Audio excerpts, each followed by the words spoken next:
네, 안녕하십니까? 손해평가사 박승입니다. 오늘 배울 내용은요, 보험사고가 발생한 이후에 보험금을 지급해야 되잖아요. 그죠? 그러면 그 보험금을 지급하기 위해서 얼마나 피해가 났나 하는 부분을 어떻게 이제 그 산정하는지에 대해서 법에 규정되어 있어요. 그것이 676조입니다. 여러분들께서 손해평가사가 되시면 꼭 알아야 될 기준이 바로 요거겠죠. 676조, 그죠? 예, 요 부분이 너무너무 중요합니다. 그리고 기타 보험사고가 됐을 때 여러 가지 기타 사항에 대해서도 뭡니까 법에 규정되어 있는데 675조는 보험사고가 났는데 그 이후에 또 다른 사고로 인해서 보험사고와 관계없는 사고로 인해서 목적물이 멸실됐어. 그럴 때는 보험금을 어떻게 보험회사는 어디까지 책임을 지는가 그것을 이제 규정해 놓은 거예요. 그리고 677조는 보험사고 나서 보험금 지급하려고 하는데 보험료를 안 냈어요. 계약자가 체납한 게 있어요. 그럴 때는 어떻게 하는가 그런 것을 규정해 놓은 거니까 이런 건 이제 법 규정만 알면 되겠습니다. 그리고 678조는 그 보험자의 면책 사유되어 있는데 우리가 그 보험계약법 통칙에서 뭡니까 계약자 피보험자 보험수익자의 고의 또는 중대한 과실로 인해서 보험사가 발생했을 때는 보험자는 그 책임이 없다 이렇게 돼 있지 않습니까? 그죠? 그는 인보험하고 손해보험하고 모두에게 적용되는 법 규정이고 오늘 배울 내용은 손해보험 회사에서 책임지지 않는 면책 사유가 678조에 규정되어 있습니다. 그래서 그것까지 공부하면 되겠습니다. 그리고 오늘 배울 내용은 여러분께서 뭐 심도 있게 뭐 이해를 해야 되거나 그런 부분이 아니에요. 그냥 법 규정 그대로만 알게 되면 해마다 오늘 배운 내용에서 통상 한 2문제 정도 출제가 됩니다. 그런데 제가 오늘은 그 법규정, 어떤 때는 법규정 달랑 한 줄 갖고도 한 강의로 진행하기도 했습니다만은 오늘은 순수하게 법규정만 알면 최소한 한 2문제 정도가 출제가 되고 있거든요. 해마다. 그래서 오늘은 도리어 공부하기가 굉장히 쉬운 쪽이라고 생각하시고 강의를 들으시면 되겠습니다. 자, 675조부터 한번 살펴보겠습니다. 사고 발생 후에 목적 멸실과 보상 책임 요래 돼 있잖아요. 어떤 내용인지 한번 볼까요? 보험의 목적에 보험의 목적 쉽게 제가 말씀드리자면 그냥 건물로 생각하겠습니다. 건물이 보험의 목적이 되죠. 화재 보험의 목적 건물입니다. 그죠? 예, 건물에 관하여 보험자가 부담할 손해가 생긴 경우 쉽게 말해서 화재가 발생했어요.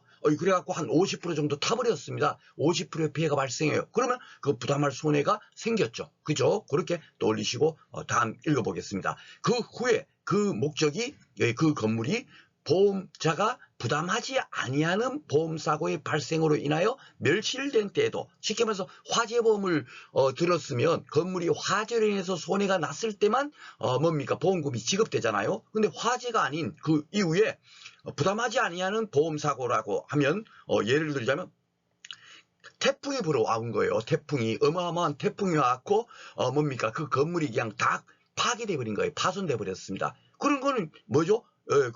이런 경우는 부담하지 아니하는 보험사고잖아요. 그죠? 이렇게 돼 가지고 그 건물이 멸실된 때에 이럴 때 이제 보험회사는 어디까지 책임을 지느냐 이거예요. 그걸 이제 뭡니까 혹시 그 또 다툼이 될까봐 법에다 규정해 놨겠죠. 그죠? 자 보겠습니다. 어떻게 되는가. 보험회사는 이미 생긴 손해를 보상할 책임을 면하지 못한다. 이 얘기는 지금 뭐예요? 예, 화재로 인해서 뭡니까 그 불타서 생긴 피해는 책임져야 되고 그 태풍으로 인해서 피해된 거는 책임진다 안 진다? 안 진다. 그거예요. 아주 그 간단한 것을 혹시 논란이 될까봐 이래 법에 규정해 놓은 걸 뿐입니다. 아셨죠? 그러니까 담보 위험으로 인한 손해만 당연히 보상하겠죠. 그죠? 이거는 가장 기본 아닙니까? 그죠? 야, 무엇을 보상해 준다? 농작물 재해보험은 자연재해, 조수해, 화재만 보장해 주거든요. 다른 피해는 절대로 보상을 안 해줘요. 그죠? 그렇게 딱 규정되어 있기 때문에 그렇게 뭡니까? 보상하는 책임을 규정해 놓은 것이 결국 뭡니까? 담보, 부담한다, 그런 책임만 뭡니까? 보험회사는 책임을 진다. 그렇게 생각하시면 되겠습니다. 그리고 법 규정은 요대로 문제가 나오기 때문에 요 내용 그대로 여러분께서 공부를 하시면 되겠습니다. 그래서 제가 하나하나 다 이제 여러분들한테 풀어드리면서 이해할 수 있도록 제가 설명을 해드리니까 충분하게 질문 나오면 맞다 틀리다 판단할 수 있을 겁니다. 자, 오늘 배울 내용 중 가장 중요한 법규정 676조입니다. 손해액의 산정이죠. 쉽게 말해서 아이고 보험사고 났어요 하면 얼마나 피해 났는지를 산정해갖고 야 이만큼 피해됐네? 예, 그걸 보험금으로 줘야 될 거 아니에요. 그죠? 그러니까 그 기준이 뭐냐? 너무너무 중요하죠. 농작물에 피해 났어요. 그러면 야 그거 어떻게 산정한지 그 기준이 있을 거 아닙니까? 그 기준. 그죠? 그 기준을 요래 법에서 이렇게 친절하게도 설명해 놨어요. 자 보겠습니다. 보험회사가 보상할 손해액은 어떻게 되죠? 그 손해가 발생한 때와 곳의 가액에 의하여 산정한다. 그런데 뭐 손해가 발생한 때와 곳의 가액 그러니까 이거 뭐지? 이러는데 쉽게 말해서 사고 난 시점에서 얼마나 피해 났나 그것을 따져서 그만큼을 피해액으로 산정한다는 얘기예요. 사고 난 시점. 그쵸? 바로 그겁니다. 손해가 발생한 때와 곳의 가액이니까 쉽게 말해서 똑같은 건물이라 하더라도 그 서울 강남에 있는 그 5층짜리 건물하고 그 지방 소도시에 있는 5층짜리 건물은 어떻게 되죠? 그 보험 가액이 다르겠죠. 그 강남에 있는 5층짜리 건물은 만약에 한 50억 정도 된다면 지방에 있는 그 5층짜리 건물은 얼마겠습니까? 한 7억, 10억 그 정도 될까요? 그죠? 당연히 똑같은 재료로 똑같은 크기로 지었다 할지라도 강남에 있는 것은 더 비싸고요. 지방에 있는 건 더 싸잖아요. 그죠? 그러니까 바로 손해가 발생한 때, 곳 이것이 바로 그거예요. 그 시점과 그 어디에 있느냐 이것에 따라서 보험가액을 산정한다. 그래서 때와 곳이에요. 그죠? 근데 우리는 요 때와 곳 이제 시험 문제 나올 땐 당연히 이걸 알아야 되겠지만 뭡니까? 손해액을 산정하는 것은 사고 난 시점에서 얼마나 피해 났나 그거를 산정한다. 이렇게 여러분께서 생각을 하시면 되겠습니다. 손해평가사가 되시는 분들이 아이고 어떻게 손해처사하고 이런 것들도 모르면서 무작정 공부를 해서는 안 되겠죠. 그죠? 이 너무너무 중요한 거예요. 그죠? 바로 그렇게 산정한다 하는 거 이 원칙 꼭 알고 계시고 그리고 그러나 항상 예외가 있지 않습니까? 그렇죠? 그 예외가 어떤 건가 한번 살펴보겠습니다. 당사자 간에 다른 약정이 있어요. 아이고야 임의규정. 대부분 제가 오리엔테이션에서 말씀드렸다시피 상품보험표는 다 대부분 임의규정이야. 다른 약정이 있으면 그거 뭡니까? 이렇게 이걸로 산정하지 않고 그 약정대로 산정한다는 얘기예요. 그렇죠? 근데 그 약정이 대부분 어떻게 해야 되냐? 신품가액에 의해서 손해액을 산정할 수 있다. 이렇게 되어 있는 겁니다. 이 신품가액이라는 건 뭐냐면 쉽게 말해서 여러분들께서 건물을 처음에 건물 주세요. 여러분들이. 그런데 강남에 그 10층짜리 건물을 하나를 이렇게 딱 지을 당시에 투입된 비용이 만약에 한 100억이었다. 100억이었다라고 이제 그 생각을 합시다. 그런데 그것이 계속 그 10년 지나고 20년 정도 지난 상태예요. 그러면 투입된 비용이 어떻게 되죠? 100억짜리가 투입된 비용은 어떻게 되죠? 건물은 계속 감가상각이 되잖아요. 그죠? 연단위 감가상각이 됩니다. 그걸 갖고 경영감가율이라고 하는데 그 해마다 이렇게 한 10%씩 감가됐다고 할까요? 10%씩 감가됐다고 칩시다. 그러면 한 20년이 지나고 10% 하면 너무 많네요. 그죠? 한 3%로 하겠습니다. 3%로 따지면 20년이 지나면 60%가 감가된 거예요. 그죠? 총 투입된 것이 100억이었는데 60% 같으면 얼마입니까? 60억이나 감가돼 버렸어요. 그래 갖고 현재 가치는 40억이에요. 40억. 100억이 아니고. 그쵸? 그래 갖고 요 때와 손해가 발생한 때와 곳의 가액 이렇게 감가상각된 것으로 산정한다 하는 것이 40억. 이게 원칙인데 다른 약정이 있는 때는 어떻게 되죠? 처음에 투입된 비용 100억 그걸로 손해액을 산정할 수 있다. 이렇게 돼 있는 겁니다. 그러니까 이게 보험금을 산정하고 여러분께서 이제 손해액을 산정해야 보험금을 제일 마지막에 그 값을 적어낼 수 있잖아요. 그죠? 그럴 때 그 기준이 뭔가? 어떤 경우는 이렇게 감가상각해서 손해액을 산정하는 경우도 있고 어떤 경우는 또 뭐죠?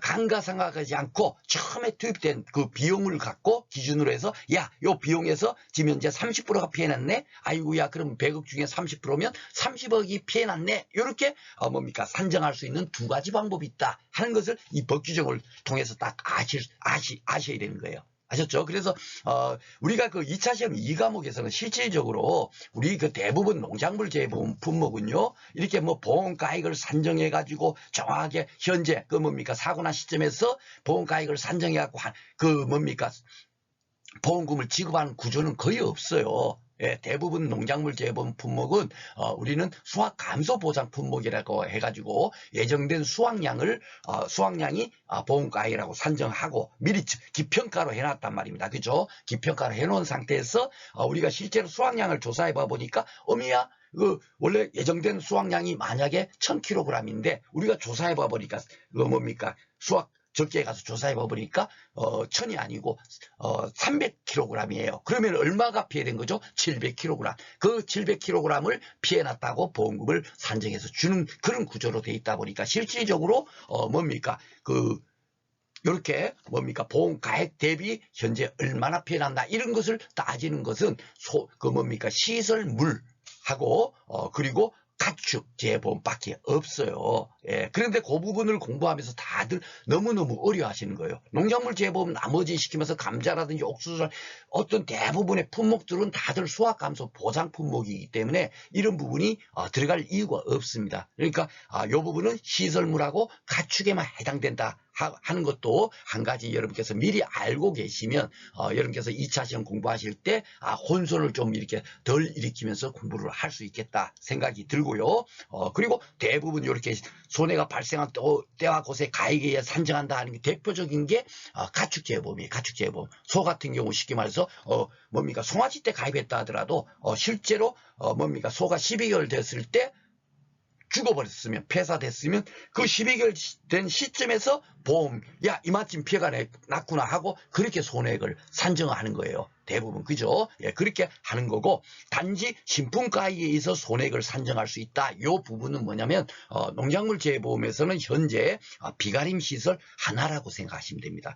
노무현 시설물도 해당되는데 그건 이제 특약을 가입했을 때 가입하지 않았을 때 조금 또 다르거든요. 그것도 옛날에는 비가림 시설하고 같았는데 자꾸 보험금을 적게 주려고 자꾸 그렇게 그 NH농협 손해보험에서는 보험금을 적게 지급하려고 자꾸 약관을 바꾸고 있어요. 그래서 그 부분은 2과목에 우리가 공부를 할 때 2차 시험 공부를 할 때 공부를 하고 현재로는 이렇게 신품가액으로 손해액을 산정할 수 있는 그 농작물 재보험 품목은 비가림 시설이다. 요거 하나는 여러분께서 꼭 기억해 두시면 좋겠습니다. 요 꼭 여러분들 기억하세요. 예, 그러니까 사고 난 시점에서 손해액을 산정하는데 당사자 간에 약정이 있을 때는 사고 난 시점으로 기준을 하지 않고 뭘로 한다고요? 그 신품가액 최초에 투입된 비용 그것을 기준으로 해서 손해액을 산정할 수 있다. 이렇게 돼 있다는 걸 여러분께서 꼭 명심하시기 바랍니다. 손해평가사가 되셔야 될 분들이 아니 손해액을 어떻게 산정하는지 이것도 모르고 무작정 그냥 공부를 하시면 안 되겠죠. 2차 시험 공부를. 그렇죠. 여기 그 상법보험편 이렇게 손해보험 통칙편에 다 이런 여러분들한테 피가 되고 살이 되는 내용이 다 있어요. 아셨죠? 꼭 기억하시고 요것도 조금 논란이 될 수 있는데 이것은 제가 여러분들이 도리어 혼선을 줄까봐 제가 볼 때는 좀 잘못된 부분이 있어요. 그렇지만 그걸 노코멘트 하겠습니다. 그냥 1차 시험 공부하실 때는 그냥 그 상법보험편 있는 거 그대로 여러분께서 공부를 하셔라 하고 오늘은 말씀드리겠습니다. 자,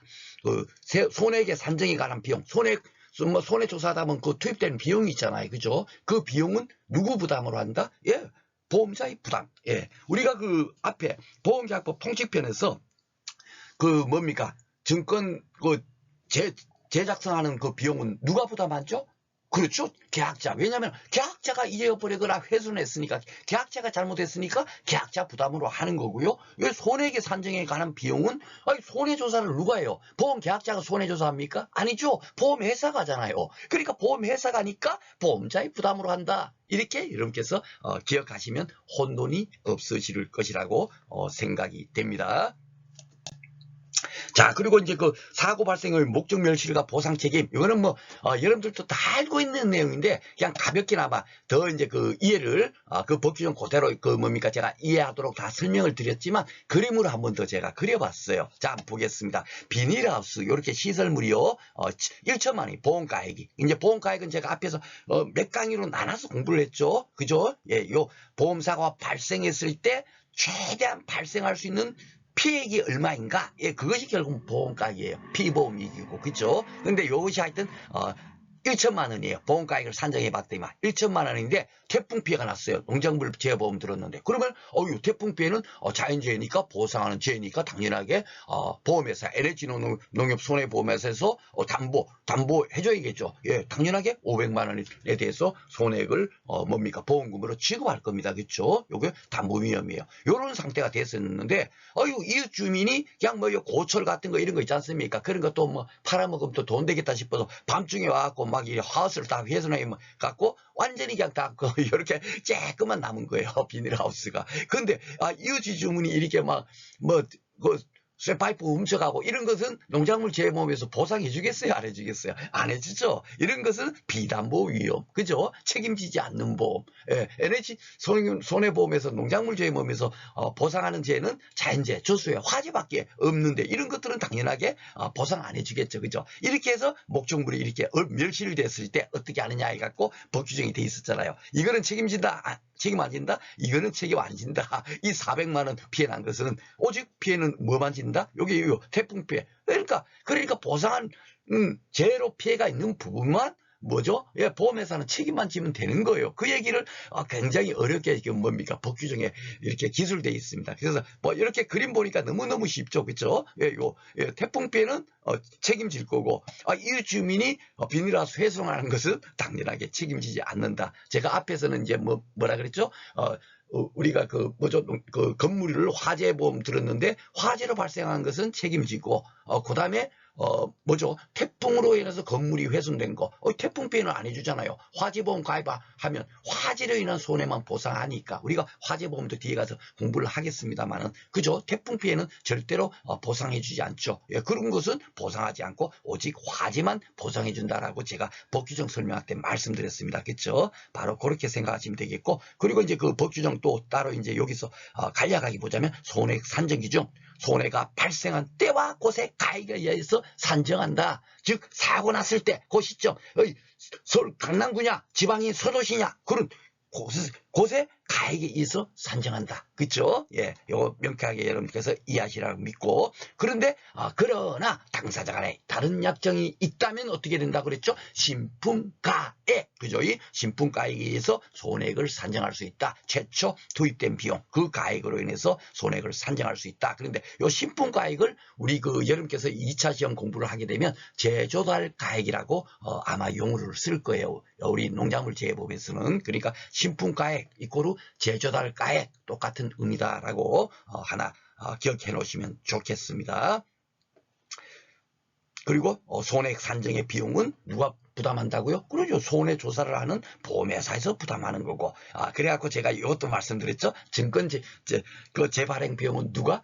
보험 계약자가 잘못해서 잊어버렸으니까 그는 계약자가 부담한다. 이것도 이런 게 시험 문제에 나오니까 별로 중요하지 않은 게 우리 그 시험에서 많이 출제가 돼요. 법규정 그대로 문제를 묻다 보니까. 그러니까 이런 부분 당연하게 이렇게 제가 해놓을 수밖에 없는 겁니다. 그렇죠? 그렇지만 이런 것들은 1차 시험 정도 끝나고 나면 전혀 몰라도 상관없는 거고 진짜로 상법보험편에서 여러분께서 꼭 알아야 될 거는 제가 시간을 많이 소비하더라도 하나하나 다 설명드리고 있습니다.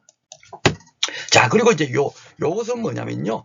그 뭡니까? 여러분 이제 이거 상법보험 강의 끝나고 나면 농업재보험 법령하고 손해평가 요령을 이제 제가 강의를 할 거예요. 거기 보면 이제 손해평가 요령이라는 게 지금 뭐겠습니까? 농작물 재보험을 어떻게 손해 조사를 하는가? 거기에 대해서 나름대로 그 뭡니까? 그 규정을 정해 놓은 거예요. 누가? 농림축산식품부 장관이 이렇게 규정을 정리한 거예요. 그 가축은 어떻게 보험가액 산정하고 어떻게 손해액 산정하라. 예, 농업시설물은 보험가액은 어떻게 산정하고 손해액은 어떻게 산정. 이게 왜 이게 중요하겠어요? 자, 우리 손해평가사는 손해평가사의 업무가 피해 사실을 확인하고 보험가액 및 손해액을 산정하는 것이 손해평가사의 업무라니까요. 딱 손해평가사 업무, 농업재보험, 법령 거기 딱 봐보면 손해평가사의 업무에 딱 정해져 있어요. 법에 정해져 있어요. 우리 손해평가사의 업무. 손해평가사의 업무가 피해 사실 확인, 보험가액 산정, 손해액 산정입니다. 끝이에요. 그런데 보험가액이 어떻게 산정하는지, 손해액을 어떻게 산정하는지도 모르고 뭐 2차 시험 이가 뭐 2차 시험 공부를 하고 앉아 있으니까 제가 얼마나 답답하겠어요. 그런 내용들이 바로 이렇게 상법 보험편이라든지 그 농업 손해평가 요령에 다 이렇게 그 기술되어 있거든요. 그걸 먼저 어느 정도 공부한 다음에 이런 것들을 공부하는구나 하고 2차 시험 공부를 해야 될 텐데 지금 1차 시험 공부는 뭐 시험 한 달 전에 그 공부한다 생각하고 다들 공부도 안 하세요. 그리고 2차 시험 공부하고 있으니 그분들이 뭘 알겠습니까? 그렇죠? 아무것도 기초도 없는 상태에서. 그래서 제가 지금 수강생들이 진짜 몇 분 되지 않지만 저는 정말 여러분들한테 제 이렇게 강의 과정대로만 따라오시면 내년도에 1차뿐만이 아니라 2차까지도 꼭 제가 합격시켜 드릴 수 있다라고 제가 약속 드릴 수 있겠습니다. 자, 그래서 이제 이게 가축재보험, 가축의 보험가액 손해액 보험가액 및 손해액 산정에 대해서 이렇게 딱 돼 있죠. 잘 봐보시면 뭐요? 발생한 때와 꽃, 발생한 때와 꽃 다 이렇게 돼 있죠. 그렇죠? 그리고 농업시설물도 뭐죠? 발생한 때와 꽃, 발생한 때와 꽃 다 돼 있죠. 그렇죠? 다 결국 뭡니까? 그 보험 사고 난 시점에서 손해조사를 한 보험가액 및 손해액을 산정한다라고 이렇게 돼 있는 거예요. 시설물이나 가축 같은 경우는. 그렇죠? 그 대신 감자나 이런 건 아니에요. 예, 이렇게 잘 봐보세요. 농업용 시설물이. 그러니까, 왜 감자 같은 경우는 이렇게 평년 수확량 내갖고 우리가 수확량을 조사해갖고 하는지 그 구조를 이렇게 이런 하나하나를 갖고 여러분께서 딱 구조를 정확히 파악해가지고 공부를 한다면 굉장히 쉽게 이해를 할 수 있는 건데 그 큰 틀도 생각하지 않고 그냥 아무 생각 없이 글자, 그 용어 그것만 암기하고 있으니까 쉽게 말해서 그 계산형 문제를 풀지를 못하는 거예요. 야, 이거 아느냐, 이거 써라, 이런 게 나오는 게 아니에요. 다 계산하라고 나온다니까요. 그러려면 그 의미를 정확히 알아야 계산을 할 거 아닙니까? 그쵸? 예, 바로 그런 것뿐이고.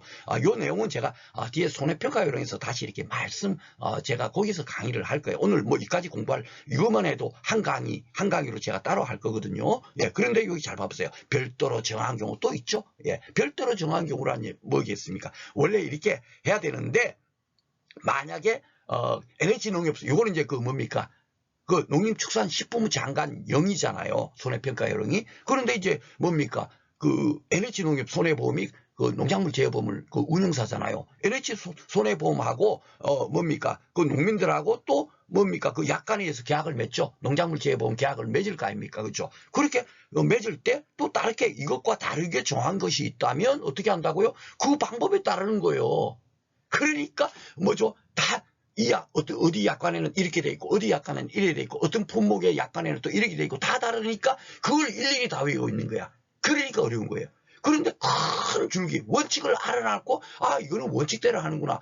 이거는 이 작물의 특징이 이렇게 원칙을 따르다 보면 더 큰 문제가 발생하니까 이렇게 약간의 이렇게 또 요것과 다르게 원칙을 벗어나서 이렇게 하도록 돼 있네. 예, 그렇게 깨달으면 그 공부가 쉽게 머릿속에 팍 박히는데 그런 것도 없이 무작정 외우려고 하니까 이거 뭐였지? 이거는 또 어떻게 했지? 다 헷갈리는 겁니다. 제 얘기가 뭔 얘기인지 아시죠? 그렇죠? 바로 그래요. 그래서 원칙, 가장 기본을 딱 알아놓고 이거는 왜 원칙을 안 지키지? 이렇게 돼 있지 하고 딱 새로 봐보면 이걸 원칙대로 따르다 보면 이런 문제가 발생하니까 그래서 이거는 이렇게 하는구나 하고 여러분께서 딱 이해를 하는 순간에 절대로 안 까먹게 되는 겁니다. 아셨죠? 예, 오늘 제가 이 슬라이드를 꺼낸 이유는 바로 그런 부분이에요. 손해액 산정하는 거 결국은 우리가 2차 시험 공부할 때는 다 이 별도로 정한 경우 이거를 공부하는 거예요. 이거 별도로 정한 경우. 근데 원칙을 알아야만이 이것을 이해를 할 수 있다는 얘기예요. 그렇죠? 예, 그래서 제가 상법보험편 손해보험 통칙 부분은 오늘 법 규정에는 사실 뭐 그 법 규정만 알면 됩니다. 1차 시험은. 그리고 2차 시험 공부할 때 가장 중요한 부분은 바로 이런 부분 있죠. 손해액을 산정하는데 결국은 뭡니까? 별도로 정한 경우에는 그 방법에 따른다. 그래갖고 대표적으로 뭐가 있었다 그랬죠? 비가림 시설 같은 경우는 신품가액으로 손해액을 산정한다. 그거 하나 제가 기억해 놓으라 그러셨죠. 그죠? 예, 그 부분이 다들 어려워하시는 부분이에요. 시설물 가면 다들 어렵다 하는 게 제가 볼 때는 어려운 게 하나도 없는데 혼선도 없고 그런 제가 이제 2차 강의할 때 다시 한번 더 언급 드리도록 하겠고 요 내용은요 제가 그 농업재해보험 법령 손해평가요령 그 강의할 때 따로 한 강의로 빼서 강의를 진행하도록 하겠습니다. 자, 그리고 677조, 678조, 요거는 그냥 법 규정만 알면 돼요. 자, 677조도 보면, 이건 뭐 아무것도 아니에요. 근데 법은 0.00001의 가능성 때문에 뭐 그것도 보충하려고 법을 다 만들어 놓는다 그랬죠. 자, 보겠습니다. 보험자가 손해를 보상할 경우, 쉽게 말해서 보험사고 났으니까 결국 보험금을 지급할 경우가 생기겠죠. 예, 바로 그런 경우예요. 보험료의 지급을 받지 아니한 잔액이 있으면 이건 뭐예요? 아이고, 그런데 계약자가 보험료를 그 한 달치를 안 냈어. 예를 들자면 그런 것이 있다면요. 그 직위끼리 도래하지 아니한 때라도 보상할 금액에서 이를 공제할 수 있다. 보험금 지급하는 데서 니 한 달치 10만 원 안 냈네? 지금 현재 지급되는 보험금이 100만 원이니까 그 10만 원 빼고 90만 원만 줄게. 예, 그렇게 하는 거예요. 우리가 그걸 갖고 법률 용어상 상계라고 하잖아요. 서로. 예, 내가 받을 게 얼마고 내가 니한테 줄 게 얼마면 그 쌤쌤해 갖고 딱 이렇게 그 계산해서 딱 그냥 뭡니까?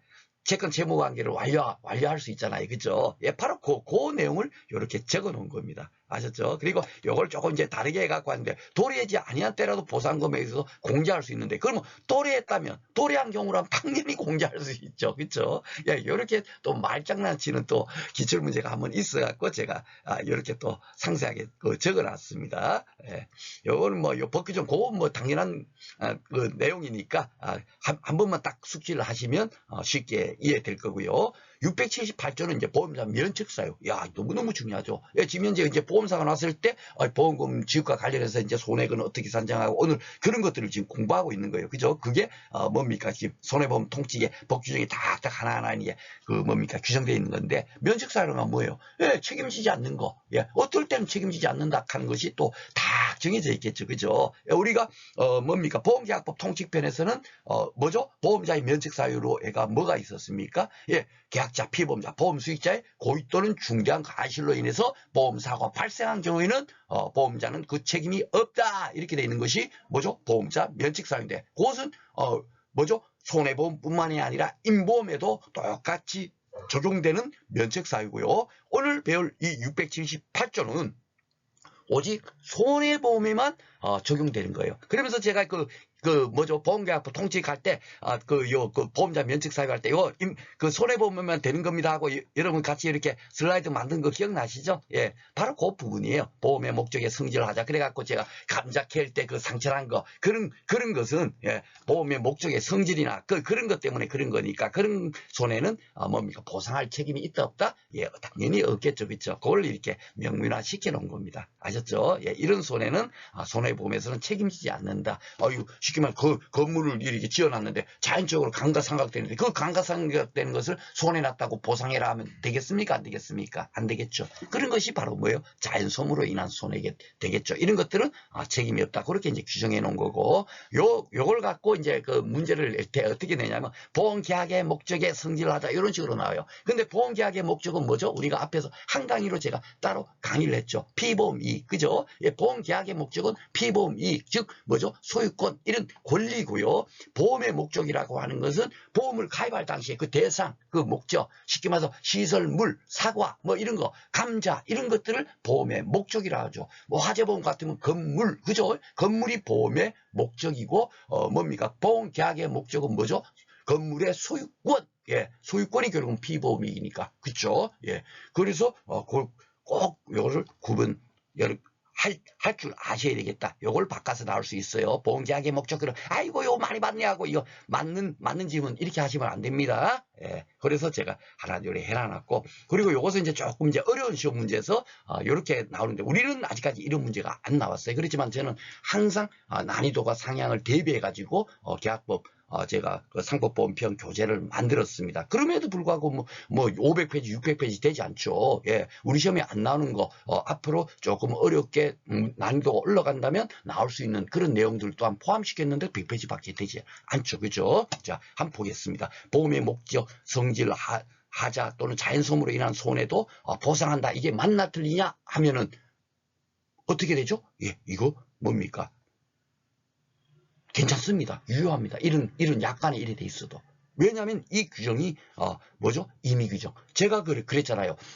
보험계약법 통칙의 그 보험자의 면책 사유도 뭡니까? 계약자, 피보험자, 보험수익자의 고의 중대한 고의 또는 중대한 과실로 인해서 보험사고가 생긴 때는 그 보험자는 책임이 없다고 되어 있지만, 그럼에도 불구하고 책임진다 하는 것이 있다면은 그것이 뭐 된다 안 된다? 된다. 왜냐하면 그 규정 또한 임의 규정이라고 말씀드렸죠. 그렇죠? 그러면서 자동차 뭐 중과실로 인한 사고 나더라도 당연하게 지금 보험회사에서 보험금 지급하고 있잖아요. 왜 중과실로 그 보험금 지급 보험자는 책임이 없다라고 되는데 왜 그럼 지급하겠어요? 책임이 없는데. 그 자체가 뭡니까? 약간으로 우린 책임지겠다 하면 예, 지급해도 된다는 얘기예요. 즉 뭐다?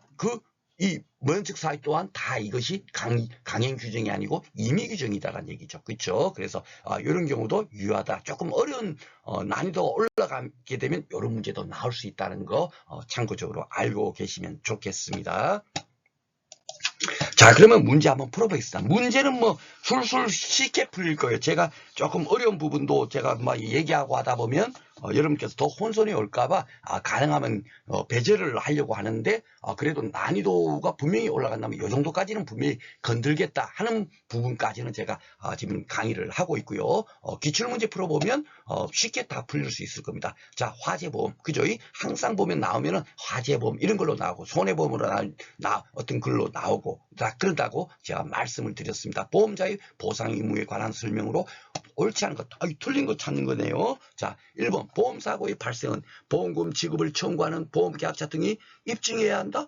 그렇죠. 왜 보험계약자, 이건 뭐 상법보험법 규정이 있지를 않죠. 그런데 제가 항상 강조했지만 뭐요? 입증 책임은 입증을 함으로써 이익을 얻는 사람이 입증 책임이 있다. 제가 그걸 1강에서 말씀드렸잖아요. 그렇죠? 예, 그게 다 어딘 그 법률 시험 문제에서는 어디든지 나오는 거예요. 우리 시험만 별로 이렇게 잘 안 나오고 있는 건데 이거 왜 그렇겠어요? 계약자가 입증함으로써 보험사고 났음을 입증함으로써 결국 뭐가 되는 거예요? 보험금을 수령할 수 있는 이익이 있잖아요. 그러니까 계약자가 입증하는 거죠. 그렇죠? 예, 그러니까 당연히 맞는 얘기죠. 2번 보험자의 보험금 지급 의무는 보험기한 내에 보험사고가 발생하고, 맞죠? 예, 기한 내에 발생하고 보험사고의 발생으로 인해서 피보험자의 피보험이익에 손해가 생기면 성립된다. 그렇죠? 예, 맞습니다. 왜 근데 여기는 피보험자의 피보험이익이라고 딱 돼 있을까요? 이 화재보험이 손해보험이잖아요. 그렇죠? 손해보험이니까 예, 당연하게 피보험자 피보험이익이 나오는 거예요. 예, 피보험이익은 인보험에는 없는 거죠. 그렇죠? 예, 근데 여기 화재보험 손해보험이니까 피보험이익. 그죠? 맞습니다. 3번 손해란 피보험이익의 전부 또는 일부가 멸실되거나 감소한 것을 말한다. 만약에 자동차다 그러면 자동차가 전부 파손되거나 아니면 조금 백밀라가 깨져도 그 뭡니까 보험금 지급하죠. 예, 일부 부분 파손돼도 당연하게 보험금이 지급되는 거죠. 손해. 그죠? 예, 맞습니다. 자, 4번 보험의 목적에 관하여. 보험의 목적이라는 건 시설물, 서가. 제가 이런 거라 그랬습니다. 보험계약의 목적이 피보험 이익이고. 그죠? 예. 그러니까 보험의 목적에 관하여 보험자가 부담할 손해가 생긴 경우에는 비닐하우스에 지금 태풍 불어서 좀 이렇게 피해를 받네? 이렇게 한번 떠올리시면 되죠. 그 후 목적이 보험자가 부담하지 않은 보험사가 발생으로 인하여 멸실된 때, 이웃집 주민이 철골제 같은 거 이제 훔쳐갔어. 예, 그래서 멸실될 때는 보험자는 이미 생긴 손해, 예, 그죠? 태풍으로 인해서 피해에 대한 부분에 대한 손해는 보상할 책임을 면하지 못한다. 법 규정 그대로죠. 면하지, 여기는 면한다라고 써있네. 저는 항상 그냥 뭡니까, 떠올려 생각나는 대로 그대로 읽다 보니까 이게 면하지 못한다로 읽어버렸습니다. 죄송합니다. 그죠? 예, 면하지 못한다가 맞는 건데, 여기 면한다 돼 있죠. 그러니까 요게 틀린 거가 되겠습니다. 그죠? 그렇게 이제 법규정 그대로 묶고 있으니까 쉽게 풀 수가 있습니다. 자, 8회 또 나왔네요. 손해보면서 오늘 그 기출문제가 좀 많을 거예요. 복귀 좀 그대로 묻는데 이걸 갖고 두 강의로 나눠서 할 정도는 아니다 보니까 제가 한 강의로 뺐습니다. 다른 데서 제가 시험 문제 안 나오더라도 우리가 알아야 될 부분을 가지고 제가 한 강의로 편성하고 그런 부분이 있어가지고 오늘 여기서는 조금 기출문제가 많습니다. 자, 한번 풀어보겠습니다. 손해보험에서 손해액의 산정 기준 등에 관한 설명으로 옳지 않은 거, 한번 보겠습니다. 보험자가 보상할 손해액은 손해가 발생한 때와 곳에 가해에 산정하는 것이 원칙이다. 법 규정 그대로 맞고요. 2번 손해액에 산정하는 비용은 보험자의 부담으로 한다는데 아이고 보험계약자 그죠? 대목 딱 틀린 보이시죠? 3번 보험자가 손해를 보상할 경우에 보험료의 지급을 받지 않은 잔액이 있으면 그 지급기일이 도래하지 아니한 때라도 보상할 금액에서 이를 공제할 수 있다. 법규정 그대로 그죠? 보험료 체납과 보상의 공제 규정에 요것이 요 내용이 그대로 규정되어 있습니다. 맞고요. 보험자는 약정에 따라 신품가액에 의해서 손해액을 산정할 수 있다. 그죠? 당사자 간에 다른 약정이 있다면 신품가액에 의해서 손해액을 산정할 수 있다. 요게 예외 규정이죠. 요게 원칙이고, 그죠?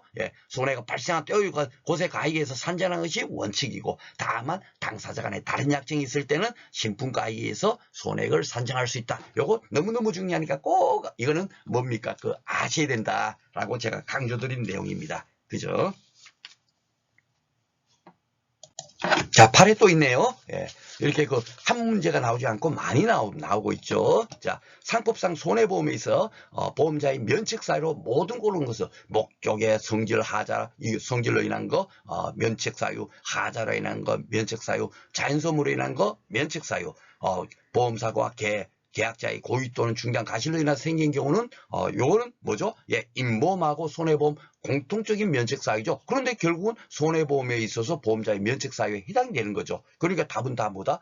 모두 다 손해보험, 손해보험의 보험회사는 이런 사고로 인한 것은 책임을 지지 않는다 하는 거니까 모두가 다 맞겠습니다. 그죠? 자, 9회 문제 이제 어떻게 나왔나 한번 보게. 또 손해액의 산정 기준 등에 관한 설명으로 옳지 않은 거, 틀린 걸 찾는 거네요. 자, 보겠습니다. 보험자가 보상할 손해액의 산정에 관한 비용은, 뭡니까? 비용은 누가 부담해요? 손해조사하는 사람인 보험자가 하겠죠. 오케이. 당사자 간 다른 약정이 없어요. 없으면 어떻게 되죠? 때와 곳에 가액에 의해서 산정하는 것이 원칙이다. 이래 돼 있잖아요. 보상할 손해액은 보험계약 체결지의 가액 이건 말도 안 되게 그죠? 때와 곳의 가액 그죠? 그러니까 이것은 벌써 딱 틀렸다는 것이 딱 보이시죠? 자, 3번 당사자 간의 약정에 의해서 보험의 목적에 신품가액에서 손해액 예외가 그죠? 다만 당사자 간에 다른 약정이 있다면 신품가액에 의해서 손해액을 산정할 수 있다. 우리 농작물 재보험은 신품가액이라고 하지 않고 뭐라고 한다 그랬죠? 그렇죠?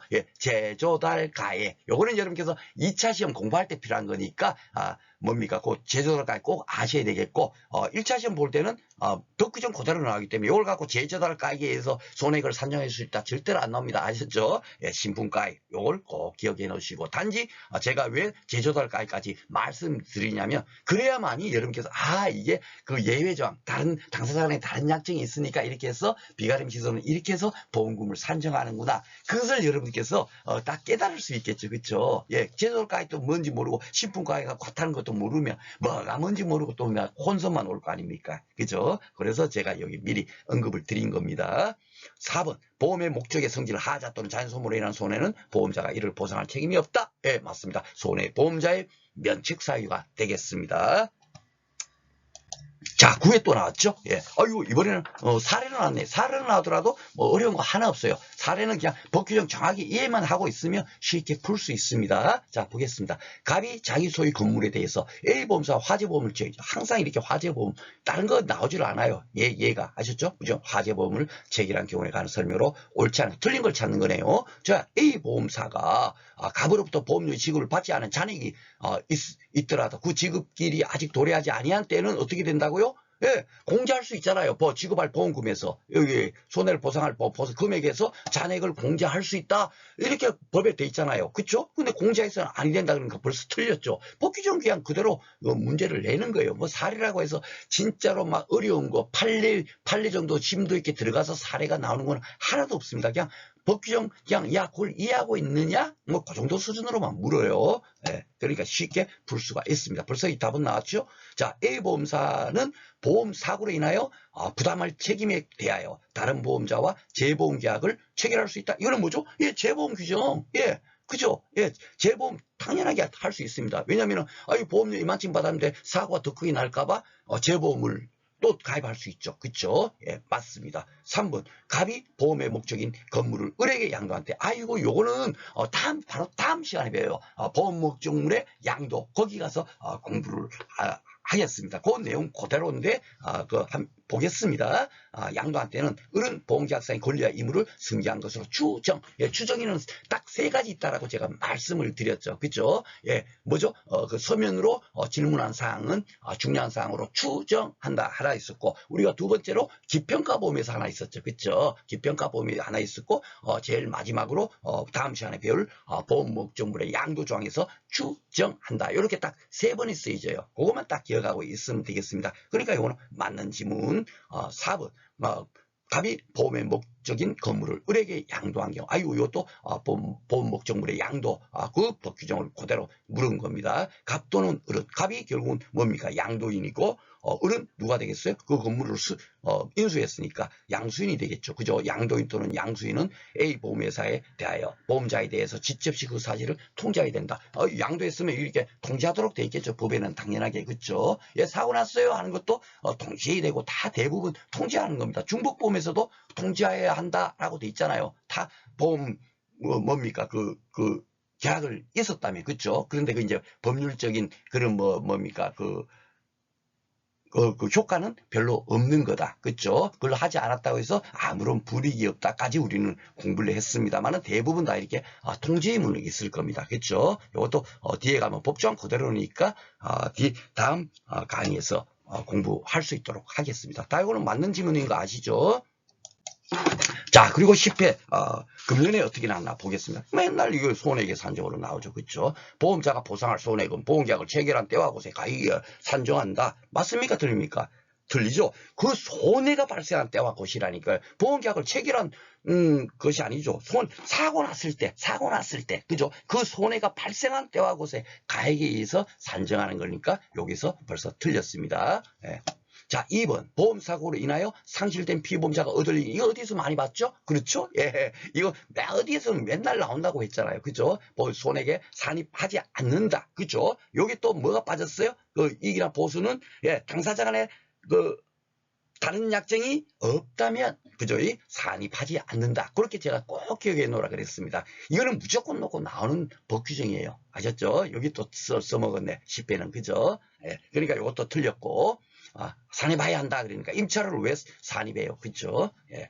자, 손해액에 산정하는 비용은 보험자의 부담인데 계약자. 그쵸? 예. 그러니까 다 틀렸고, 요게 이제 맞는 겁니다. 당사자 간에 다른 약정이 있는 때는 신품가액 예외적으로. 그쵸? 원래는, 뭡니까? 그 손해가 발생한 때와 곳에 가액에 의해서 산정하는 것이 원칙이지만, 당사자 간에 다른 약정이 있다면, 신품가액에 의해서 손해액을 산정할 수 있다. 그렇게 기억하시면 되겠습니다. 자, 10회 또 있네요. 보험자가 손해를 보상할 때 보험료를 지급받지 아니한 잔액이 있는 경우에 관한 설명으로 옳은 것은 요거 그냥 중요한 법 규정도 아닌데 단독 문제로 나왔어요. 사실 이게 중요한 것이 아닙니다. 그냥 한번 보겠습니다. 옳은 것.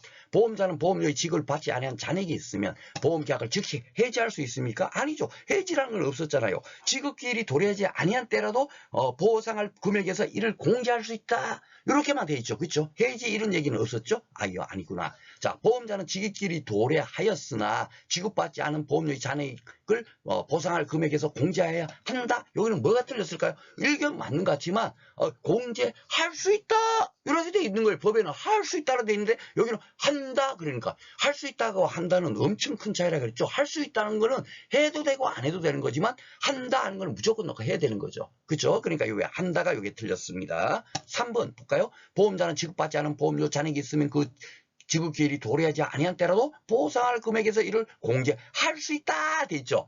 요 법규정 뭡니까? 글자 한 개도 안 틀리고 딱 그대로 한 거예요. 그러니까 옳은 것은 3번이더라. 법규정 그대로 나온 게 뭐냐? 그걸 물은 거예요. 아주 간단하게. 자, 4번 보겠습니다. 보험자는 지급기일이 도래한 보험료의 잔액이 지급 이 있을 때까지 그 손해를 전부 고지할 수 있다? 아니죠. 그죠? 이건 전부 고지할 수 있는 건 아니에요. 단지 뭡니까? 보험료 잔액에 대해서 그걸 뭡니까? 공제하고 나머지를 보험금을 지급하여 할 수 있다. 이렇게 돼 있을 뿐이지 전부 고지할 수 있다라고는 돼 있지 않잖아요. 그렇죠? 그러니까 가정중단 뭐 당연하게 이거 뭐 여러분들 딱 한 번만 보더라도 딱 이게 뭐구나 하고 파악하실 수 있을 겁니다. 자, 오늘 이렇게 해서 뭡니까? 그 보험사고 났을 때 필요한 내용들에 대해서 공부를 했고 다음 시간에 공부할 내용은요. 보험 목적물의 양도하고 손해방지 의무인데 요것은 지금 뭐냐면 보험이 이제 유지되는 중에 계약자 등이 어떤 의무가 있느냐 이런 거예요. 보험 계약이 종료되기 전까지 보험계약이 성립이 된 이후에 승인이 나갖고 성립됐잖아요. 그 이후에 보험이 종료될 때까지 또 알아야 될 내용이 돼서 법에 규정되어 있는 내용입니다. 이 내용에 대해서 다음 시간에 공부해 보도록 하겠습니다. 자, 오늘 또 공부하시느라고 수고 많으셨습니다.